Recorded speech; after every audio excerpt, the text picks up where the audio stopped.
Welcome to the Toastmasters Podcast, the official podcast of Toastmasters International. Hello, everybody. This is Greg Gazin. Since 1959, Toastmasters' most prestigious award, the Golden Gavel, has been presented annually in August at the Toastmasters International Convention to an individual distinguished in the fields of communication and leadership. The amazing list of Golden Gavel honorees include names such as Dr. Joyce Brothers, Walter Cronkite, Stephen Covey, Tony Robbins, Lisa Sun, Matt Abrahams, Julian Treasure, Zig Ziglar, and many more. And this year, we have the honor of speaking with the 2026 recipient, Jennifer Moss. Jennifer Moss is an award-winning international speaker, journalist, author, and workplace culture strategist. Moss strategized with leadership teams at large enterprise firms to measure well-being and improve organizational culture and performance. She's a former member of the Global Happiness Council in partnership with Gallup and the UN Sustainable Development Solutions Network, and a contributor to its annual Global Happiness Policy Report, which truly makes me smile. Why Are We Here is her third leadership book focused on workplace culture and wellness. Her previous book, The Burnout Epidemic, was named by Thinkers 50 as one of the 10 best new management books of 2022 and shortlisted for the Outstanding Works of Literature Awards. Unlocking Happiness at Work was also named a Business Book of the Year in the United Kingdom. If that's not enough, Jennifer is also a nationally syndicated radio columnist, co-host of the podcast How to Change Culture in 20 Minutes or Less. Jennifer's research and insights are regularly featured in Harvard Business Review, Fast Company, and Fortune. Jennifer has also been recognized as a Canadian Innovator of the Year, an International Female Entrepreneur of the Year, and received a Public Service Award from the Office of former President Barack Obama. Jennifer's profile by Stephanie Darling is featured in the May 2026 edition of the Toastmaster magazine. It's entitled Golden Gavel Recipient Jennifer Moss Champions Workplace Wellbeing. The 2026 honoree highlights hope and gratitude as life essentials. Coming to us today from just outside Toronto, Ontario, Canada, Jennifer Moss, welcome to the Toastmasters Podcast. Thank you. I'm so delighted to be with all of you, and I can't wait to see everyone in August that's going to be there in Vancouver. That's awesome. Well, congratulations, Jennifer. And to kick things off, what went through your mind when you got the call, and what does this mean to you? This is a really great question because it's so special to me. You know, when I was growing up, being a writer was my goal. And there is a time capsule where I've written that I'm going to be an author and I was going to win the Newbery Prize Award, which is funny because I'm Canadian and you cannot win the Newbery Prize for literature because you have to be American. But I still had big goals. And that was what I was going to do. I was going to write, which I did. I accomplished that, but I was never going to be a speaker. You know, I was one of those people that would have chosen every other option, like, death before getting on stage. I was so terrified. Through a bunch of circuitous career paths and landing myself on the TEDx stage, I was like, this is a one-time thing. I'm only going to do this once.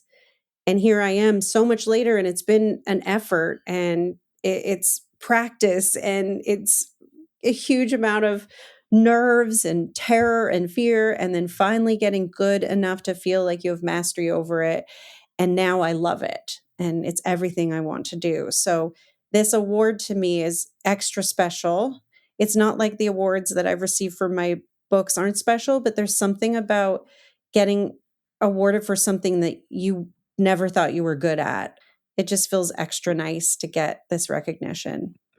That's awesome. The profile, of course, it's quite enlightening and eye-opening. And you mentioned right away being a terrified public speaker, and that's brought up right away in the article. And immediately it goes to quote that the memory of your first speech is so strong that I reacted viscerally to it. As Toastmasters, this is just pure gold. So Jennifer, if you wouldn't mind, take us back to that moment of your first speech, and why is it 14 years later you still react to it the way that you do? This was a request from a friend who was running the TEDx event. And she said, you have a story to tell. I think it's really important for you to to join and to talk about your experience of, why you got into becoming a happiness expert and how do people become a happiness expert? I mean, what is that even? And especially at the time, that was still pretty avant-garde.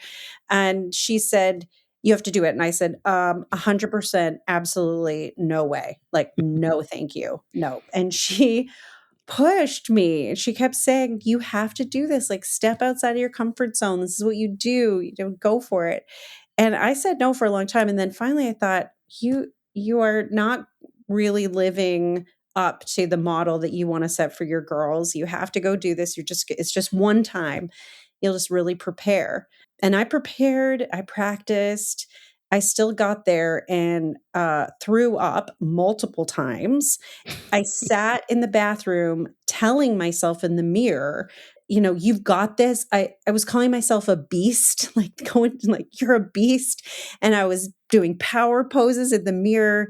And then I heard this soft knock on the door where I realized that everyone outside had been listening to me in the bathroom, giving myself a pep talk, which was so embarrassing. But I just had to get outside, put on my big girl pants and get on that stage and do it. I got out there and I was nervous, and you can even tell by the video that I was nervous, but it went fine. People were kind to me. They wanted me to be successful, and I got through it, and preparation helped.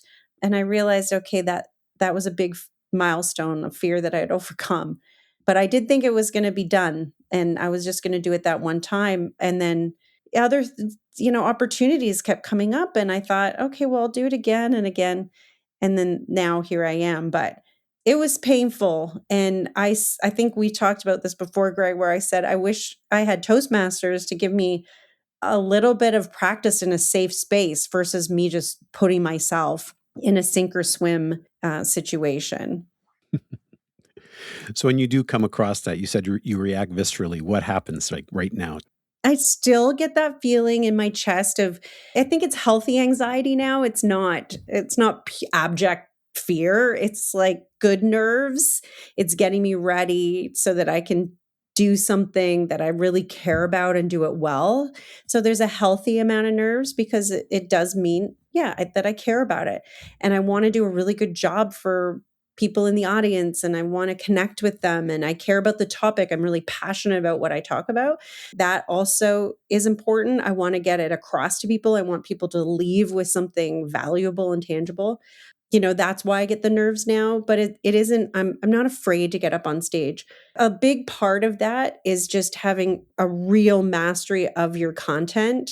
I know what I'm talking about in this space with so much depth. I'm so connected to the topic and the content that it really helps, because it's like I'm going up there and talking about something that I love and is meaningful and I know is impactful. And that's what I say to people is talk about what you love, talk about what you know, and know it really well. And then it's just, talking about, like, to your brother about something you just learned on. Yeah. It really can get that comfortable if you know what you're talking about. The speech was entitled The Epidemic of Smiles and the Science of Gratitude. And we'll certainly put a link to that in the show notes, because everyone, you have to watch this. You have to see it. I remember you talking about turning the trait of happiness into the state of happiness. Yes, this is a funny thing too. When I was up on that stage, and everyone will get a kick out of that, it's actually backwards. You go from having a state of happiness to it becoming a trait. And every time I watch that video and watch that back, I just cringe, like, oh, you got that backwards, because I was so nervous. It's one of those, moments where it's like, okay, that definitely was the first time I was out there. But the whole idea of practicing gratitude, for example, it's a psychological trait that helps us to focus on what we have versus what we don't have. Well, you practice gratitude and you have states of being grateful. But when it becomes a trait, it means that you are a grateful person, and you've moved from that state of practice to actually becoming that thing. And it's your persona. And a lot of what I talk about is micro shifts in the neuroplasticity of our behaviors that become habits end up becoming traits. It becomes who we are. you don't just build that without practice. We tend to think, you're born empathetic or you're not, or you're born grateful or you're not, or it's very much a more of a genetic predisposition. But you can learn and develop the skills of empathy if you practice it. You can also practice maladaptive behaviors that aren't very pro-social and that makes you meaner or less kind. We can practice to be good people or practice to not be so good. You know how sometimes you have a sentence and the words are out of alignment, but yet you still get the message? I think this is the case here because maybe the words were backwards or not stated in the right order, but I think I got the message. Yeah, that is key because so much of the other content, in the talk was really alluding to this idea of the practice makes perfect, right? And so you did get the message, but I do laugh. So, like, every time I look at it, I think, wow, you've come so far. Your nerves aren't tricking your brain into mixing things up, which is really good. That's very helpful. So, they say 87% of stats are made up. And that is the risk when you go up there and you are as evidence-based as I am. I really believe in the science. I think that that's really important to make sure that you get it across, that this is practical and you feel it in your gut and you know it, but you have data to back it up. This push, like I have, or this focus or desire to really be evidence-backed, you have to know your stuff.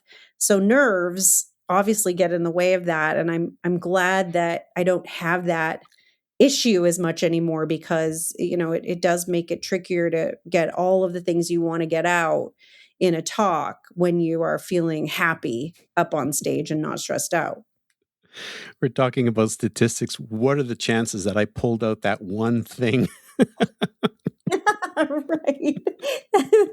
No, but I think it's perfect for this conversation because It it is, really yeah. is, it is about building your skills and realizing that you are going to make mistakes. And even as much as you practice, it's not about perfection. It's really more about getting your message across and having people connect to what you're saying. And anytime I would script myself, it was just a total bust. I'm not good at having a script. I have to know something really well and be able to talk about it informally so that when I get up on stage that I'm not stuck to, if one, data point is lost or one part of a sentence is missing, that I fall apart. And so I think that that's important to recognize is you just want to be able to talk about this informally. So when you get up on stage, it is really just so much easier. And I do find that scripts can sometimes catch us off guard. And when that happens, I feel like it can derail very quickly. That's a good thing to remember is think about it like you're talking to your brother or a friend across the table. That's great. The Smile Epidemic blog, how did that come about? Tell us a little bit about that. This was a project from my husband's brain, which is really cool. He was playing pro lacrosse in California. He's a pro athlete. He is a very high performing pro athlete. He's in the Canadian Lacrosse Hall of Fame, the California Lacrosse Hall of Fame. He's a coach. He's won multiple gold medals. And he became acutely paralyzed from what they think was Guillain-Barré syndrome as he was planning to return for his lacrosse season. It was just this whole whirlwind of events that we went from, is he going to make it through the night? Is he going to ever walk again? Is he going to walk in a year? He walked out of the hospital after 6 weeks. He really looked at that as this psychological fitness that athletes get. And we really go to sports psychology when we're talking about leadership and leadership development, which I think is really interesting that we do that. But it's because as an athlete, you get this coaching, you're high performing, you're working as a team, you develop all these special skills, and it's identified early in life. So you get this training very early in your development. A lot of people don't get that. There's only about 5% of the entire world, maybe even less than that get to play sports and get paid for it. Most people are not getting this kind of development. And when he got sick, he kept just focusing on being nice to people and kind and grateful. And he found that people around him were more supportive. They were giving extra time. He was getting more PT, like physical therapy and occupational therapy. And he believes that was a big part of why he healed so much quicker than maybe his grouchy neighbor in the other bed that was, constantly complaining and was unhappy and miserable and didn't take the help. For him, he went on to say, I think we need to understand that other people need to focus on some of these core skills and build the skills. And one of them was gratitude. So he started the Smile Epidemic, which was a Tumblr blog. And then it ended up going like over to 100 countries. It was unbelievable how many responses he got back. But basically, you would just take a piece of paper and you would draw a smile on it and you would write what you were grateful for and you would post it as a picture to this blog, the Smile Epidemic. The things we would hear and get from even children, like children would be grateful for having a house that they could finally live in where they got to share a bedroom with their brother instead of all having to share it in the living room. And, just basic, simple stuff that make you realize how privileged you are and how lucky you are and how you need to be grateful for what you have. And it was just a beautiful project that translated into a lot of, I think, really impacted our decision about what we wanted to do next with our career. But it did really bake in a sense of gratitude for our family and for Jim and I, for sure. And thus, of course, the subtitle of the article highlights hope and gratitude as life essentials. It sounds like you live by this mantra. I'm curious, if you were to post a photo today, what would it be and why? I would say I'm still grateful for the same things, but it always comes down to my support system. And I would say like my village. That is my family for sure. But we lived in California and we moved back after that to be very close to my parents. And my parents live in walking distance from us.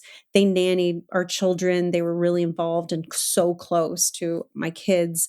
They still are helping driving to school after all these years. My sister lives nearby with her kids, my brother and my sister-in-law with my daughter's best friend, who is her cousin.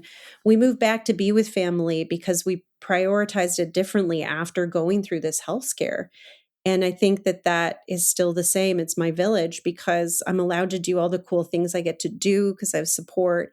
And I think my children are grounded because they have this sense of psychological safety that no matter what, there's a grandparent or an aunt or a cousin or someone that's there that has their back if they need it. That's beautiful. So is this what led you to speaking, your life's calling? That's all sort of jumbled together because after the Smile Epidemic, we ended up starting up a tech company called Plasticity Labs. And it's the idea that I mentioned, the neuroplasticity of a brain is similar to the plasticity of an organization. You can feel culture when people are just behaving better and kinder and with more altruism. And when we sort of lose that, you create a network effect and it maybe happens at the few of the leaders and then it trickles down. But then that contagion spreads. And we also find that it spreads positively, too. It can spread negatively. You can have toxic cultures, but you can spread it like happiness is very contagious. It's like a very contagious social network. For me, I think that was maybe one of the biggest, most exciting research that I landed on, and Jim and I landed on, was the network effect of happiness, which is Christakis and Fowler. And it was a Yale Harvard study of the Framingham, Massachusetts heart health study. And in Framingham, Massachusetts, 40,000 people, 40 years, they found that heart health was contagious. And so they started to try to understand why. And then they looked at social contagions and found loneliness was contagious, depression's contagious, smoking, divorce. This team of researchers came in and mapped on top of that. They found that happiness is highly contagious. And so we looked at that. Okay, well, how do we build those traits that create contagions inside of organizations? And it's really about small micro shifts over time that turn states into traits in organizations.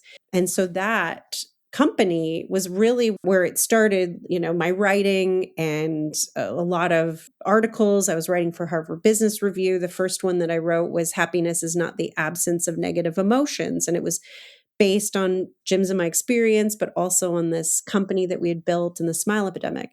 then I started talking about all of our thought leadership, all the research that we were pulling from the data we were gathering in the company, working with organizations.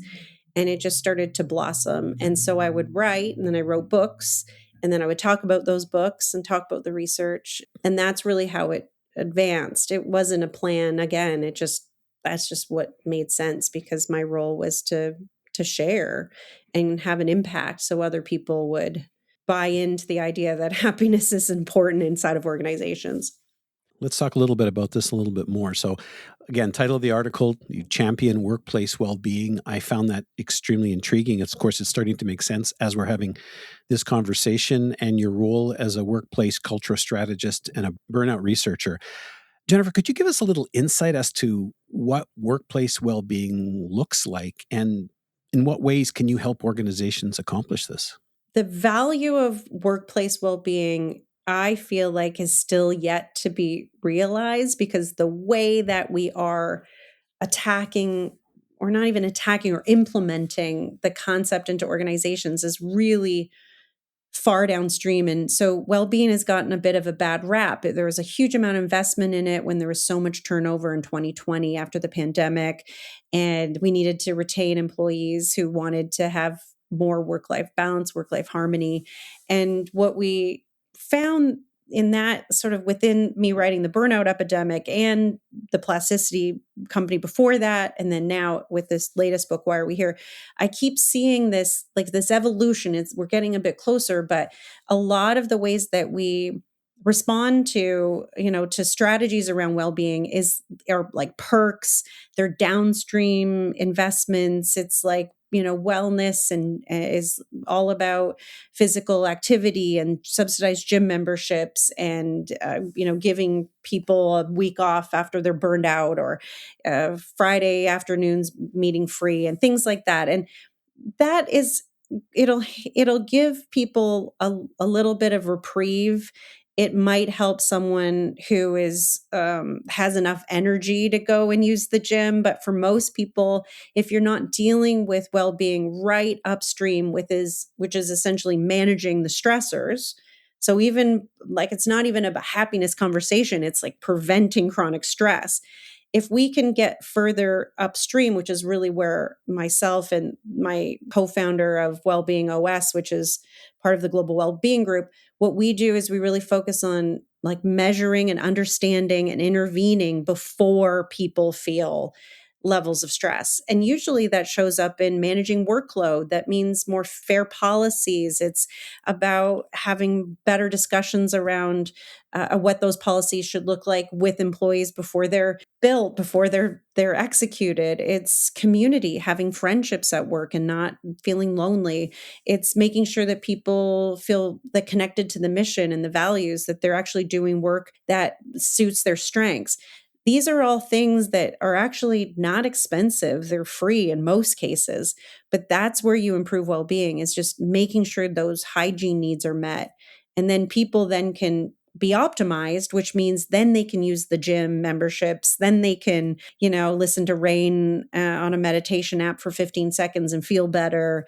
Then their box breathing that they're doing is actually working because they aren't working 70, 80 hours a week with unsustainable workloads. For people in my world, where it's much more academic and science focused, it's about dealing with those upstream issues and preventing them, so then people can be more open to those downstream perks that we spend a lot of money on.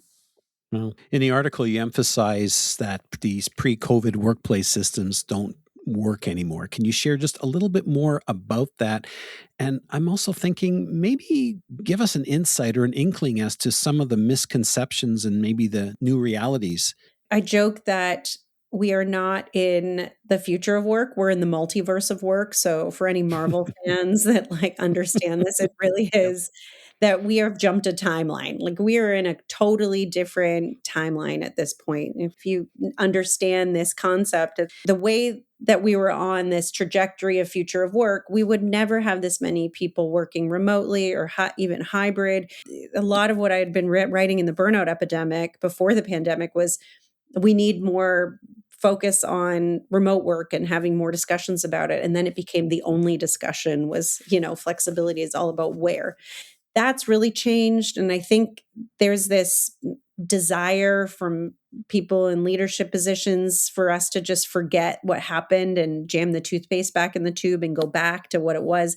You just can't do that. I mean, people's brains have actually changed. The neural wiring is different. We have gone through acute facing of our mortality, and that went from acute to actually long term. So a lot has changed, and our brains are different and our expectations are different. We have different psychological needs. We're not as identified with work. We have a totally different attitude at the Gen Z level versus the boomer generation on what work should look like and what it is. We have massive AI adoption that's so fast that no one really knows what the future holds, and there's a lot of uncertainty. So we just can't go back. This is new and it's different, and we need to adjust. And we can't forget that humans are still a big part of the workplace. They still matter, and we need to understand that there's a variable with humans that are different than AI or robots.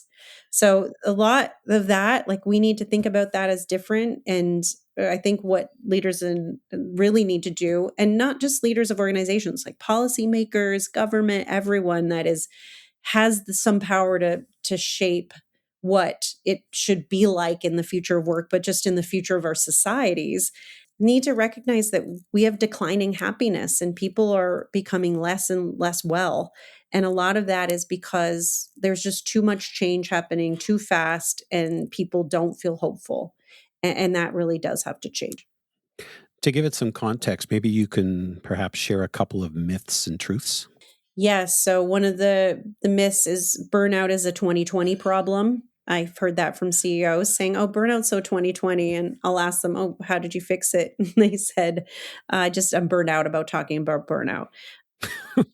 I get that. But the reality is, Mercer's Trends just said 81% of the workforce this year is at risk of burning out. So it's still very prevalent, even though we don't want to think about it, that people should just be okay with going back to work. It's a transactional relationship that we have with people. And, you can disagree, but you have to decide, or you can quit. To me, that's a myth that we are going to have AI replace all jobs and we won't need humans anymore. There's going to be a lot of shifts and change and guardrails that I believe are going to be put into place. So this idea of just forcing employees to deal with whatever policy you give them and to kind of shut up about it is very short-sighted. I think the truth is, humans are going to be more important than ever, especially as we're in this evolving workforce. They need to know how to work with AI. We're going to see a lot of mature workers leave and Gen Zs opt out. That's a myth that we're going to be able to run our businesses solely on AI. And then I also think that it's a myth that happiness at work doesn't really matter, that we shouldn't invest in it, that it's just about, getting someone's job done. And I mentioned that it's just transactional. We've gone from a transactional relationship to a social relationship. If you want workers to be working in these blurred worlds of home and life and taking, your work home with you, you have to expect that employees are going to want the same from their employer, that they need to have protections around that. And they need policies that make it so that they help with those blurred lines and they create some boundaries. We are in a social relationship with work, and it's a myth that it's just all purely transactional. For me, I love the one where employee engagement is about perks and benefits. It's still, there's so many organizations that's what they believe in. But yet you say in the article, the truth is employee engagement is driven by purpose, trust, and fairness. That's absolutely the foundation. Is you need trust, that's the scaffolding. If you don't have trust, your employees are just checking out because they don't believe that what you're telling them is true. They also won't go to battle with you. This is a big part of hope and trust is, you want everyone to be all on board for a shared vision. But then on the other hand, you're loudly laying off people and talking about how AI is going to take over all these jobs.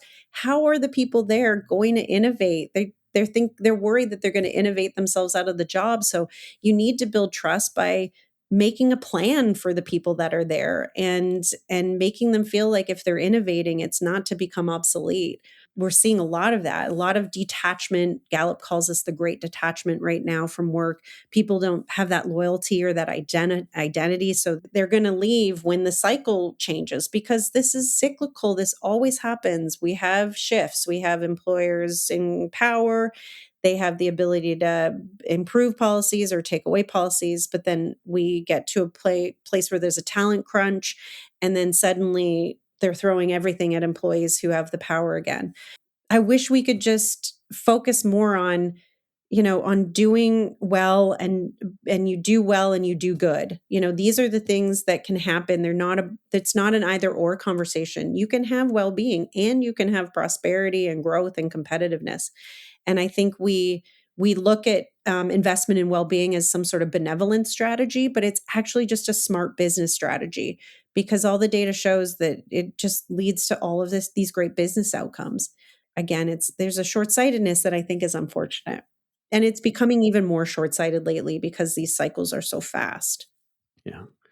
I'm thinking that a lot of these ideas, these things that you've come up with can apply to regular organizations, but also for nonprofits. And I'm wondering, Toastmasters clubs, it's no secret that the pandemic has taken toll on a number of Toastmasters clubs. Is there any piece of advice that you could offer for clubs when we're talking about an organization where everyone's a volunteer?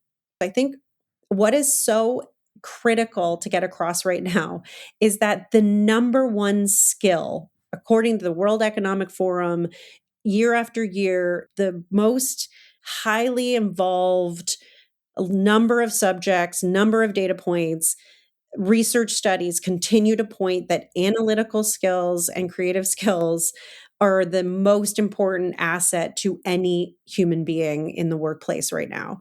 And that's what Toastmasters does. It builds up this ability to be able to communicate, those communication skills, to be analytical, to be quick on your feet, to have psychological fitness, to have resiliency.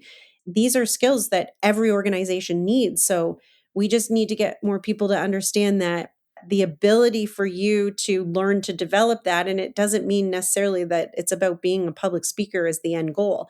The end goal is to develop skills so that you can, use them in this highly competitive environment at work and across the workforce. For me, it's just communicating that it's not just this end goal. It really is for continued value in a world where this is maybe the most important skill you could have. And I know that in these worlds where you want to, where you're taking on a lot and you're doing it because you care, just making sure that you're also managing your own capacity and resilience and know that, you're doing good work. And sometimes we need to give ourselves grace for that. Jennifer, this is definitely some sage advice. And folks, if you've found this information quite valuable as much as I have, I encourage you to share this episode with your friends and family and fellow Toastmasters. You can find the Toastmasters podcast at toastmasterspodcast.com, toastmasters.org, Apple, Spotify, and anywhere you get your podcasts. And Jennifer, before we leave, I'm going to mention that the award presentation will be made at the International Convention in Vancouver, Canada. It'll be live streamed on Saturday, August 22nd at 10 a.m. Pacific Daylight Time or UTC -7. Of course, check your clocks. And you'll also be doing a presentation called Why Are We Here? Creating a Work Culture Everyone Wants. Could you share with us just a little bit about what people can expect from that?